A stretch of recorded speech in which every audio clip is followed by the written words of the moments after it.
खबर आप तक पहुंचाएंगे। इस्लामाबाद हाई कोर्ट ने बैरून मुल्क जाने के लिए डॉक्टर शीरीन मजारी का नाम पासपोर्ट कंट्रोल लिस्ट से निकालने का हुक्म दे दिया है। अदालत ने शीरीन मजारी का नाम पासपोर्ट कंट्रोल लिस्ट में डालना गैर मुंसिफाना और गैर कानूनी करार दे दिया है।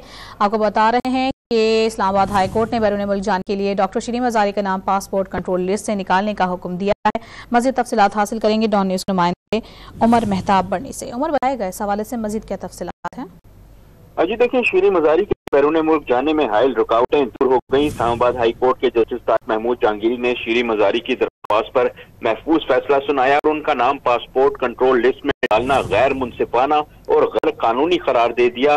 21 नवंबर को अदालत ने फरीकैन के दलाइल सुनने के बाद ये फैसला महफूज किया था। अदालत ने करार दिया है कि जो डीजी इमिग्रेशन पासपोर्ट हैं वो एक हफ्ते में जो है वो शीरीन मजारी का नाम जो है वो पासपोर्ट कंट्रोल लिस्ट से निकालें और अदालत में रिपोर्ट जो है वो जमा करवाएं। इस्लामाबाद पुलिस की सिफारिश पर शीरीन मजारी का नाम जो है वो पीसीएल में डाला गया था, जिसके बायस शीरीन मजारी बैरून मुल्क सफर नहीं कर सकती थी। आज इस्लामाबाद हाई कोर्ट की जानिब से जो हुक्मनामा आया है उसके बाद शीरीन मजारी जो है उनके बैरून मुल्क सफर में हायल तमाम रुकावटें दूर हो गई हैं। जी बहुत शुक्रिया उमर आपका।